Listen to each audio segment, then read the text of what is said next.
We've all heard the expression, don't do the crime if you can't do the time, but the man you're about to meet is serving 55 years for selling weed while carrying a gun. He'd be doing less time if he were a murderer or a terrorist. My name is Weldon Angelos. I'm from Salt Lake City, Utah.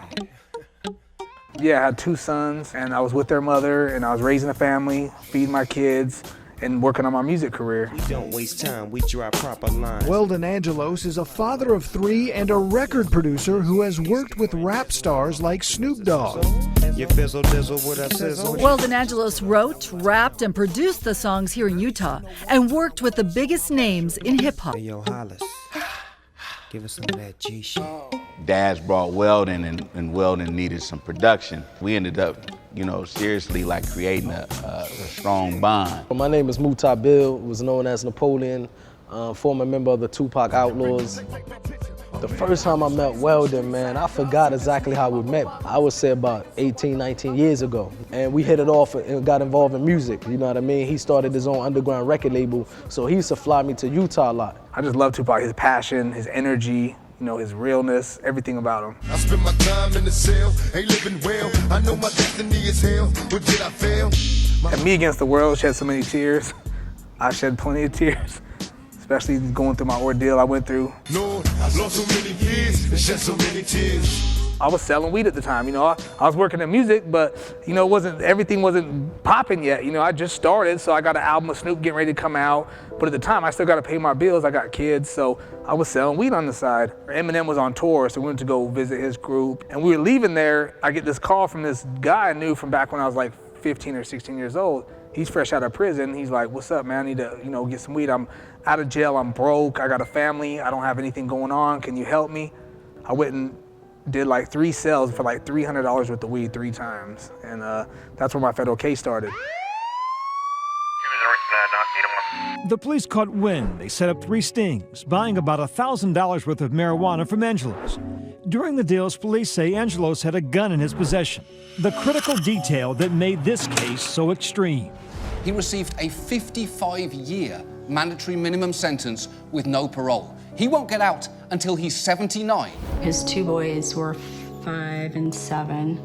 They were just destroyed. I mean, you could see the sadness in them all the time. Like, the minimum should have been like 5 years, maybe. 55 years is way too much. Yeah, it is. My oldest son's Anthony Angelos, and my youngest son's Jesse Angelos. Anthony was about 6 at the time. Jesse was 5. They're all grown men now, about to be 20, about to be 18. But at the time they were real young, and it really affected their lives. Like, I got raided with guns pointing in their face when they came to get me. Like, they stormed in like it was like I was some terrorist or something. If he had been an aircraft hijacker, he would have gotten 24 years in prison. If he'd been a terrorist, he would have gotten 20 years in prison. If he was a child rapist, he would have gotten 11 years in prison. And now I'm supposed to give him a 55-year sentence? So wait, if my math is right here, this low-level pot dealer received the exact same sentence as would an airplane hijacking, child-raping terrorist, a person so evil, I legitimately don't know if one has ever existed. Do you ever think about him? Yeah, I do think about Angelos. I sometimes drive on the interstate by the prison where he's held, and I think that wasn't the right thing to do, and the system forced me to do it. Under federal mandatory minimum sentencing laws, Angelos was facing 55 years for the gun and marijuana charges combined. He was a first-time offender. Mandatory minimum is a sentence that says the judge has to impose a particular minimum number of years. It ties the judge's hands. Judges' hands were tied by tough on crime laws, and they were forced to hand out mandatory life sentences for simple possession and low-level drug sales. We need to keep pushing the conversation forward. And again, it's not a political issue. It's a human issue, and I would hope that any human being would know that that's the right thing to do. So this young man in his mid-20s, father of 2 young children, will, absent some change, be in prison until he's about 80 years old. Senator Mike Lee became a strong advocate for me. He wrote a letter to President Obama seeking an immediate release. Well, let's face it, it seems like Republicans and Democrats cannot agree on anything. A lot of them agree on this. People sometimes ask me why I'm a conservative Republican, and yet I support this. I support this not in spite of my status as a conservative Republican, but because of it. In fact, today back in Washington, Republican senators from Utah and Texas Others joined our cause, including Pat Leahy from Vermont and Cory Booker. are joining Democratic senators from New Jersey and Rhode Island to talk about how Congress can pass meaningful criminal justice reform this year. We have enough wealth in this country, and we should have enough compassion in this country that those people need medical help and counseling instead of criminalization. So I think all that needs to be thrown out. I think we need to start all over again, and we need to build a society with compassion. You got the NAACP and the Koch brothers.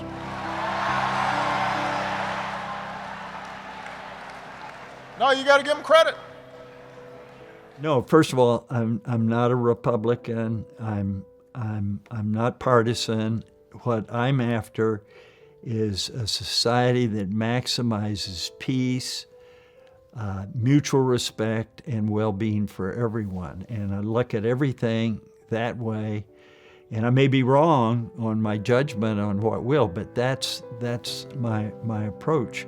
Well, the Koch brothers picked up my case in February of 2015, I believe. I never thought the Koch brothers would ever want to help someone like me. So it was shocking. It was a surprise. When I first heard about Weldon's sentence, it was incredible. I thought something must be wrong. I just couldn't believe it. It was incredible. I mean, it's more than twice what the typical terrorist gets? I mean, this is outrageous. When I first saw the video about Weldon and heard about his situation, I got real emotional. It was heartbreaking to see that, to see his young boys, to see his sister Lisa. And so that led us to get more and more involved. Mark Holden, the vice president of Koch, has become one of my #1 advocates, so he speaks about my case everywhere he goes. They produced a documentary about my case. Yeah, I mean, the whole system's out of whack. And at the end of the day, the criminal justice system is just another failed big government program. It picks winners and losers, destroys lives, destroys families. Weldon, in some senses, was lucky.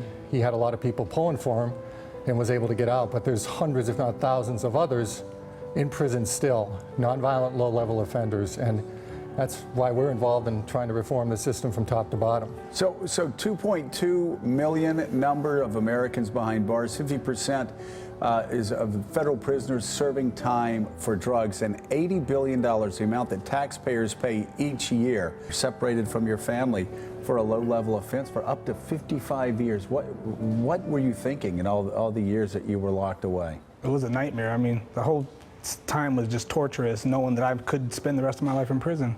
We have 1 in 3 adults in this country have a criminal record.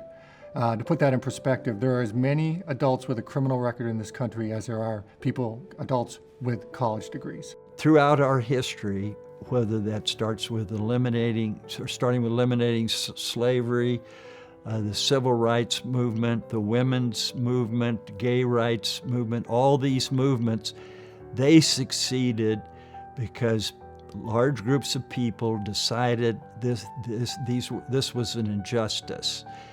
And all sorts of people who didn't agree maybe on much else, but agreed this was an injustice that needed to be eliminated, and eliminated now. I'm gonna be pushing the hip hop community. They need to step up, because a lot of people in the streets, they don't vote.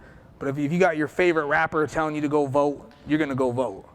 They don't want us to vote because they make voting not for us. I mean, we feel like no one's gonna win that we voting for anyway, or nobody's in office that's worth voting for. But now we have a reason to vote, and these people that normally wouldn't vote, their votes definitely make a difference. Prior to this, you have people who wouldn't have voted at all. Now they're voting in one direction. Absolutely, we need all the help we can get, and Snoop Dogg, if he's willing to roll up his sleeves and work for this, then welcome to the party. God bless you. Love that, Snoop. That's awesome. I use that phrase a lot. People ask me what I'm doing. I got my mind on my money and my money on my mind. We're America.